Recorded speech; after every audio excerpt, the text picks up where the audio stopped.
Podcast Penerbit BRIN, podcast penerbit ilmiah Mas Akini. Halo kawan BRIN, selamat datang di episode ke-20 podcast Penerbit BRIN. Kembali lagi bersama saya Sabira Arsagalda yang akan memandu podcast kali ini. Nah, karena bulan ini telah memasuki bulan suci Ramadan, maka dengan itu saya dan juga segenap tim podcast Penerbit BRIN mengucapkan selamat menunaikan ibadah puasa bagi seluruh umat muslim. Semoga puasa kita di bulan suci ini dapat memberikan keberkahan kepada kita semua. Amin, amin ya robbal alamin. Nah, dalam memperingati bulan Ramadan kali ini, tentunya Penerbit BRIN juga memiliki tema spesial yang diangkat dari program akuisisi pengetahuan lokal yang berjudul Terbitnya Hilal Islam di Tanah Para Raja. Nah, bagi kawan BRIN yang mungkin belum tahu, program akuisisi pengetahuan lokal merupakan salah satu program unggulan dari BRIN dan juga Penerbit BRIN yang sudah diselenggarakan sejak tahun 2020. Program ini memiliki tujuan untuk mengenalkan dan juga meningkatkan pengetahuan publik terhadap kearifan lokal Nusantara. Adapun jenis karya yang diterbitkan dalam program ini dapat berupa karya buku maupun karya audiovisual. Dan tentu saja saat ini saya tidak sendiri karena saya ditemani langsung dengan narasumber kita, yaitu sutradara dari terbitnya Hilal Islam di Tanah Para Raja, Mas Gigi. Selamat pagi, Mas Gigi. Halo, selamat pagi, Mbak Sabira ya? Iya, betul, Sabira. Ya, sehat selalu. Nah, Mas, sebelum saya membacakan profil Mas Gigi lebih jauh, boleh nih Mas Gigi berkenalan dulu langsung mungkin memberikan perkenalan singkat kepada kawan BRIN lainnya. Silahkan, Mas. Ya, halo teman-teman. Ini manggilnya apa? Kawan BRIN. Ya, kawan BRIN. Halo teman-teman kawan BRIN. Saya Gigi, domisilinya di Solo. Saya sebagai aktivitas sekarang sebagai seorang dokumentaris, jadi kami buat film juga, terus ya itu sih untuk saat ini. Oke. Nah, mungkin saya bacakan profilnya ya, Mas. Ya. Jadi, Mas Gigi memiliki nama lengkap Gigi Putra Pratama. Mas Gigi merupakan seorang dokumentaris yang tidak hanya memiliki kemampuan dalam pembuatan film, namun juga iklan dan konten visual lainnya. Dengan memiliki keahlian dalam bidang penyutradaraan, penata kamera, dan juga editing. Mas Gigi sendiri merupakan seorang lulusan sarjana dari Institut Seni Indonesia Surakarta. Betul ya, Mas? Betul. Nah, ya, selain itu, beliau juga menempuh beberapa pendidikan non-formalnya, yaitu dengan melakukan internship pada beberapa stasiun TV, seperti Net TV dan juga Whiteshoot Metro TV. Beliau juga mengambil sertifikasi profesi di bidang dokumentaris dan merupakan anggota dari Asosiasi Dokumentaris Indonesia. Wah, keren banget ya, kawan BRIN. Di luar itu semua, tentunya Mas Gigi masih banyak nih work experience-nya yang nggak bisa saya sebutin satu-satu, mungkin saking banyaknya ya, Mas. Nah, Mas Gigi sekarang sudah expert nih mungkin ya di bidangnya, apalagi dengan munculnya karya Mas Gigi yaitu terbitnya Hilal Islam di Tanah Para Raja. Karena saya sudah tidak sabar dan juga mungkin kawan BRIN di rumah juga tidak sabar, kita langsung aja ke pertanyaan pertama. Boleh, Mas? Boleh. Silahkan. Aku mau tanya nih, Mas. Ya. Mengapa Mas Gigi sebagai seorang sutradara tertarik untuk mengambil tema ini sebagai sebuah karya? Apa karena Mas Gigi memang tertarik dengan sejarah Islam atau ada alasan lain? Boleh ceritain nggak, Mas? Oh ya, jadi untuk apa namanya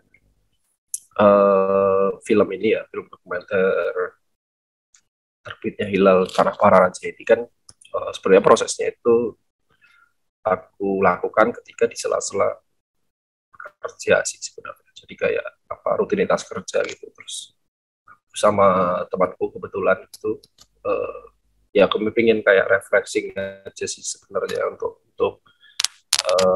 kita ngerjain sesuatu yang nggak biasa kita kerjakan gitu. Terus kemudian aku kebetulan aku di Solo tinggalnya juga, jadi aku beberapa kali kan sering lihat ini ya, masjid Keraton Surakarta, dan itu wilayahnya tidak di area keraton kan, dan itu akses yang sering dilalui lah. Nah, waktu ke sana tuh emang sengaja kayak mau ke sana aja, mau lihat emang sebelumnya udah pernah ke sana, cuman kayak mau riset gitu kan, tanya-tanya dan ngobrol-ngobrol. Nah, waktu itu kan prosesnya kami riset dulu, ngobrol-ngobrol. Karena aku sendiri kalau untuk di sejarahnya sendiri di keraton kan banyak banget sejarahnya, dan untuk ngambil sebuah frame sejarahnya aku terlalu luas gitu, makanya aku coba untuk mengambil salah satu sub aja sih sebenarnya tentang tentang tentang sejarah di Solo yang banyak, yang panjang. Nah, aku tertarik di Masjid Keraton tuh karena aku suka interior arsitekturnya. Awalnya tuh suka arsitekturnya kan, jadi bangunannya tuh kalau ke sana tuh dingin gitu loh. Dia nggak perlu pakai AC, nggak perlu pakai apa, pokoknya ke sana itu enak, hawanya dingin, terus bangunannya, airnya juga seger gitu. Jadi eh, pas banget ketika kayak itu kan area di area wisata ya, jadi kayak pelancong atau mungkin wisatawan tuh melakukan kunjungan atau mungkin istirahat gitu, cocok banget di sana. Nah, awalnya sih dari situ. Aku juga ngerasakan itu. Terus aku akhirnya mencoba riset tentang sejarahnya, dan akhirnya aku coba mulai proses buat filmnya ini kayak gitu sih. Gitu. Nah, kalau waktu yang dihabiskan dalam membuat film ini kira-kira berapa lama, Mas? Dari syuting, editing, sampai akhirnya tayang gitu. Uh, itu sekitar sebulan dari, Dua ya, Mas? dari ya dari riset sampai selesai itu kurang lebih mungkin sebulan bikinnya, walaupun syutingnya itu nggak sampai seminggu, mungkin syutingnya kayaknya 4 hari kalau nggak salah, tapi proses-proses sebelumnya sama setelahnya yang agak lama sih. Oh, gitu. Hmm. Nah, kalau nah tadi kan ngomongin proses pembuatannya nih. Aku mau nanya, Hmm. emang prosesnya tuh gimana sih, Mas? Ada nggak sih kendala yang berarti ketika proses syuting? Soalnya aku juga nonton filmnya kan, apa mungkin perizinannya, karena kan ada di tempat-tempat yang emang sakral gitu ya, Mas.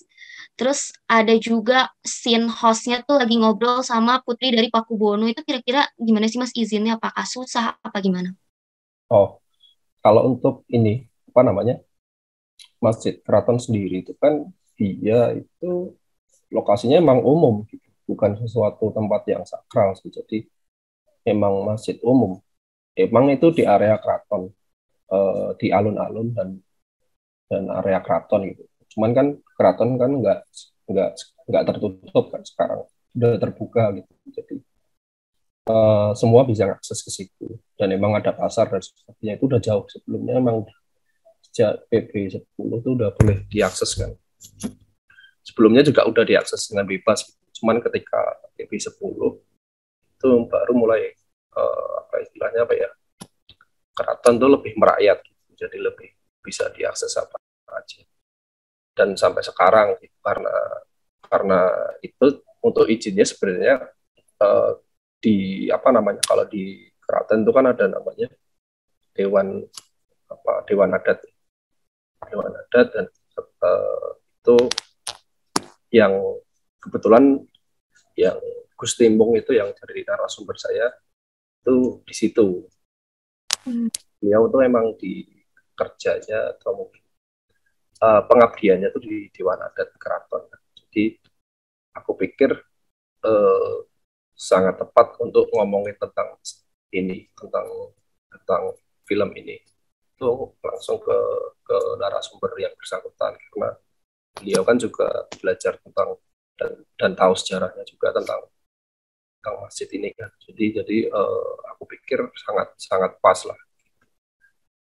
Terus kalau untuk Muslimung itu kan itu bisa diakses ya, untuk kalau izin itu sebenarnya bisa diakses karena uh, di kantornya itu kan di depan keraton gitu. Jadi memang daily life-nya emang di situ. Ya saya coba aja iseng main di situ, dan kebetulan temanku juga yang editor saya itu kan juga apa namanya, wartawan ya. Jadi bisa akses itu juga. Nah, Hmm. terus ya kami ngobrol mau ada keperluan ini gitu, dan beliau sangat support dengan apa yang kami kerjakan. Jadi ya enak gitu. Jadi kami juga dapat dapat ini kan, dapat apa namanya, banyak banyak insight baru lah tentang Ya. tentang masjid ini kebudayaannya gitu. Karena emang dari awal kalau aku sih memang akhirnya di filmnya aku mencoba perspektifnya itu perspektif tidak tahu gitu. Jadi nggak terlalu dalam sebenarnya dokumenternya, cuman kita ngambil satu sub sub apa namanya sub cerita aja gitu yang memang perspektifnya kita di sini sambil journey gitu, sambil kita ngulik belajar lagi. Karena emang kalau di ini ya, misalnya sekarang gitu di zaman angkatan saya atau mungkin bapak saya juga aku pikir sulit atau mungkin nggak bisa, bukan nggak bisa ya, tidak tahu tentang sejarah itu, sejarahnya kotanya sendiri bahkan. Dan dan kalau apa namanya dimulai dengan sesuatu yang berat akan akan berjarak kan, makanya aku pikir bikinnya yang soft aja, tapi insight-nya tuh teman-teman yang nonton tuh akan ada insight untuk penasaran. Nah, setelah penasaran kan nanti ada kelanjutannya, kayak mungkin baca atau mungkin ke Solo sendiri atau mungkin ke lokasinya langsung riset itu kan itu tujuannya sih ke situ ya. Jadi ke biar teman-teman anak-anak muda gitu seperti saya gitu ya bisa memulai riset tentang sejarahnya kotanya sendiri dengan menonton film ini gitu. Iya. Nah, kalau dari Mas Gigi sendiri, kira-kira insight apa sih yang Mas Gigi dapatkan? Kira-kira yang sebelumnya Mas Gigi nggak tahu, tapi setelah pembuatan film ini jadi, oh gini ternyata gitu. Ya ini ya, kalau awalnya emang tahunya cuman permukaan gitu, jadi kayak apa, oh ya ini masjid ya keraton, tapi nggak tahu detail-detail sampai kayak ini dibangunnya prosesnya gimana. Dan ternyata kan emang bangunnya itu bertahap ya. Kalau di pembangunan keraton itu kan masjidnya sebenarnya nggak hanya masjid, semuanya juga bertahap, kayak kita aja gitu, kayak kita sekarang gitu, kita bangun apa kan bertahap, nggak bisa langsung. Nah itu juga sama sih sebenarnya di masjid itu juga nggak langsung. Itu dari PP apa namanya yang menginisiasikan PP3 itu sekitar abad 1700-an lah ya. Jadi eh, itu modelnya kan estafet. Jadi dan menjadi mencapai puncak, sebenarnya puncak arsitekturnya itu pas PP10.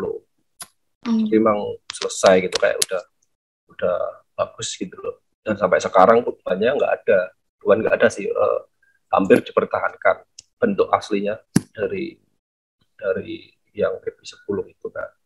Nah itu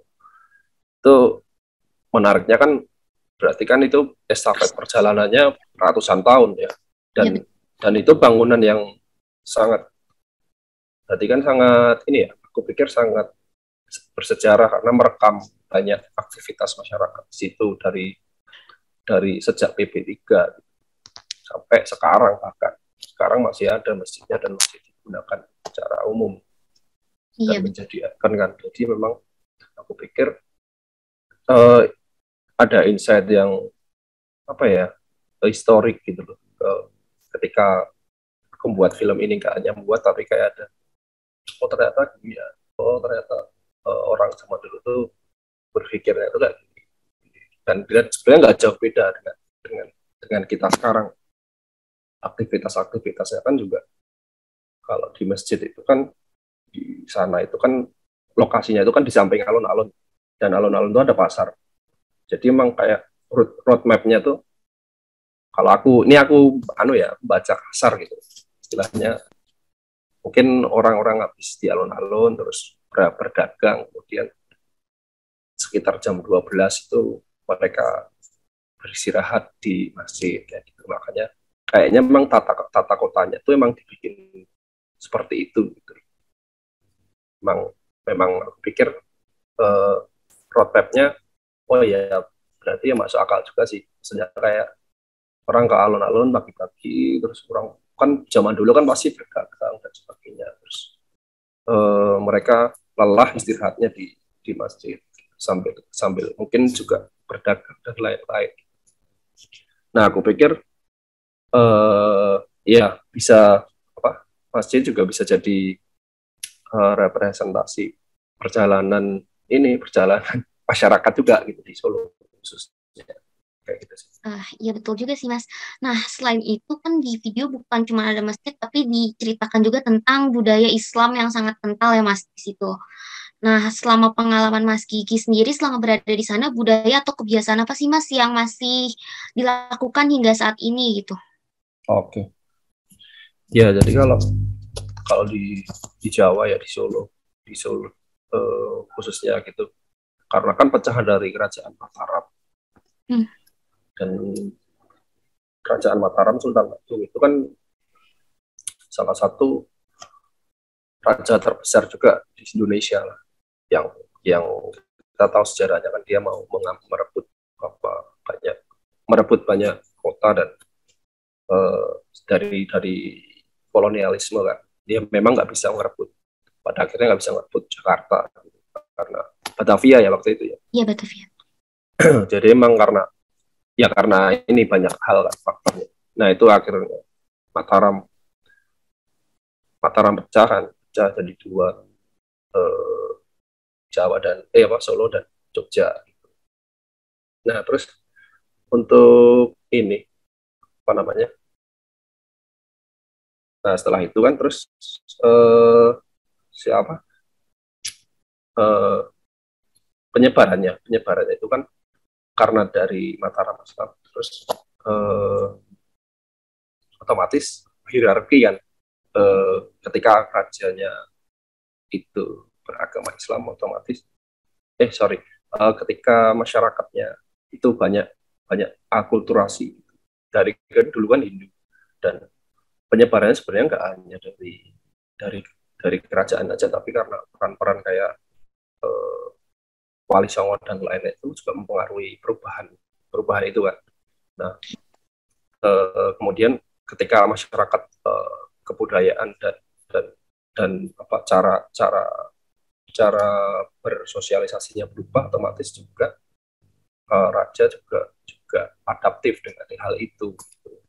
Makanya kalau di Jawa, di Solo itu, di Jogja pun juga punya nama, selain nama raja itu pasti punya nama selain nama aslinya gitu.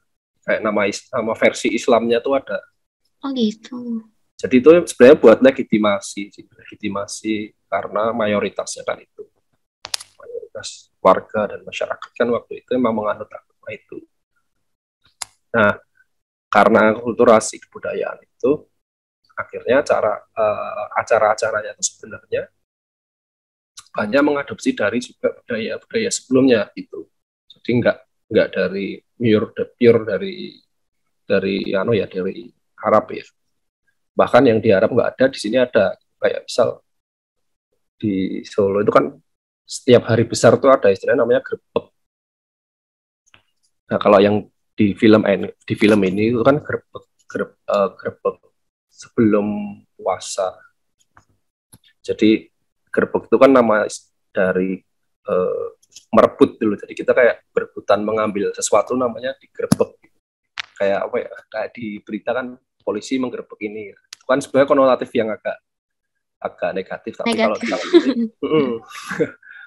kalau di sini grebek itu lebih ke seremonial, kita berpesta mengambil banyak makanan bersama-sama yang dibagikan dari raja gitu, waktu itu.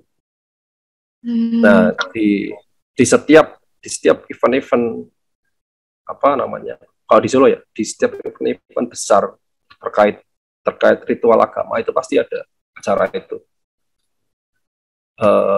Misal kayak gerbek, kalau yang baru nih Gerbek Sudiro itu baru sih, itu bukan peninggalan kerajaan, cuman itu kan 2003. Gerbek Sudiro itu tentang perayaan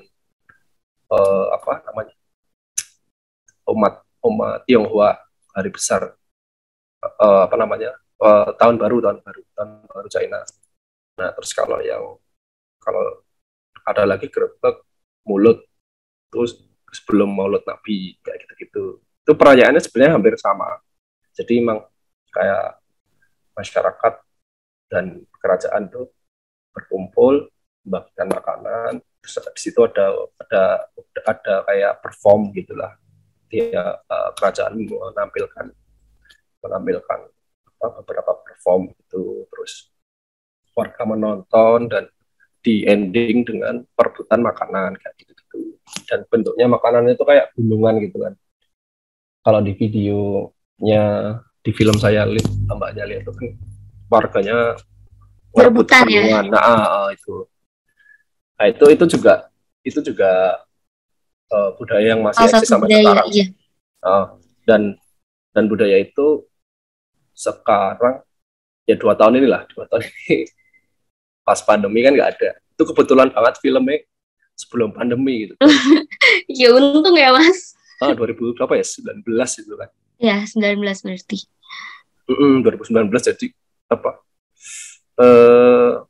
Ya delalai ya momennya pas gitu aja karena setelah itu pandeminya nggak ada, jadi pandeminya ada, Pandemi jadi ada. Nggak bisa lagi ya. nggak ada lagi. Oh iya ya. Nah kalau kayak gitu itu banyak Mbak, di Solo banyak Mbak, warisan-warisan Budaya. seremonial yang kayak gitu banyak banget. Ada ya kayak gitu sih. Kental banget ya Mas. Nah kalau di sini, kalau yang di filmku ini kan memang menyambut ini kan, menyambut puasa gitu. Jadi dilakukannya di masjid, yaitu di halaman itu kan, di halamannya masjid itu. Memang rangkaiannya besar sih, nggak hanya di masjid aja, cuman kayak gongnya itu di situ gitu. Karena karena waktu itu emang momennya emang perayaan hari besar kan, kayak gitu sih. Oke, baik Mas. Nih karena waktu udah tinggal sedikit, aku mau nanya pertanyaan terakhir nih Mas. Gimana kesan Mas Gigi dalam mengikuti program ini? Kira-kira ada nggak sih pesannya kepada kawan BRIN lainnya yang mau mengikuti jejak Mas Gigi untuk mengirimkan karyanya juga nih ke penerbit BRIN? Silahkan Mas.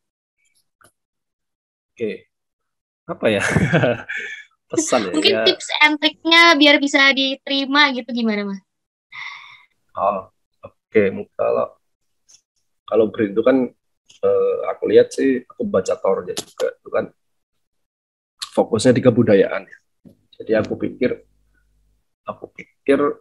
nggak hanya Solo aja yang memiliki kebudayaan. Jadi karena di Indonesia itu banyak budaya dan banyak warga dan variasinya banyak gitu. Jadi aku pikir setiap daerah itu memiliki potensinya sendiri-sendiri ketika mengeksplorasi apa sih yang ada di kotanya masing-masing atau daerahnya masing-masing gitu. Nah dan itu juga bisa jadi kayak apa ya? Gitu ya Mas? Iya, semacam, selain aku pikir sih semacam ini pengenalan gitu ke kotanya.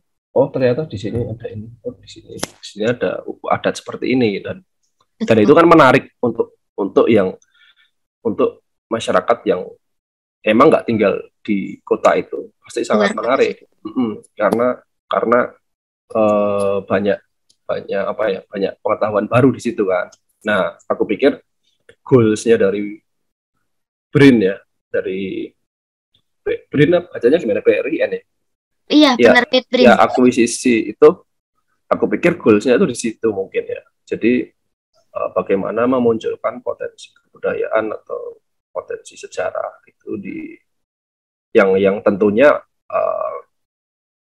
outputnya tetap ke promosi, goals-nya bisa ke pariwisata juga gitu, kepada masyarakat. Jadi memang aku pikir programnya sangat menarik gitu, sangat menarik untuk teman-teman anak-anak muda yang generasi kita, generasi Mbak Sabira gitu, untuk mengeksplorasi apa sih kebudayaan yang ada di kotanya masing-masing gitu. Nggak harus yang besar, kita mulai dari hal-hal yang kecil, kebudayaan mungkin kebudayaan makan versinya orang timur sama ini kan beda-beda. Ya, pasti berbeda ya. Atau mungkin upacara pendewasaan dari, kan ada ya upacara dewasa, kalau mungkin di kita ada namanya apa pengajian atau apa gitu, mungkin terus di versi daerah Maluku atau daerah Papua itu mungkin beda gitu. Jadi itu ya menarik untuk kita tonton bersama-sama gitu sih. Oke deh Mas, makasih banyak ya Mas. Nggak berasa nih waktunya udah di penghujung waktu. Saya ingin mengucapkan terima kasih banyak atas waktunya. Udah bersedia berbincang bersama saya dan juga kawan Brin lainnya. Terima kasih banyak ya Mas. Ya, terima kasih Mbak Safira. Baik kawan Brin, semoga podcast kali ini dapat memberikan informasi yang bermanfaat kepada semua kawan Brin terkait penyebaran agama Islam di Tanah Jawa dengan mengulik video akuisisi penerbit Brin berjudul Terbitnya Hilal Islam di Tanah Para Raja.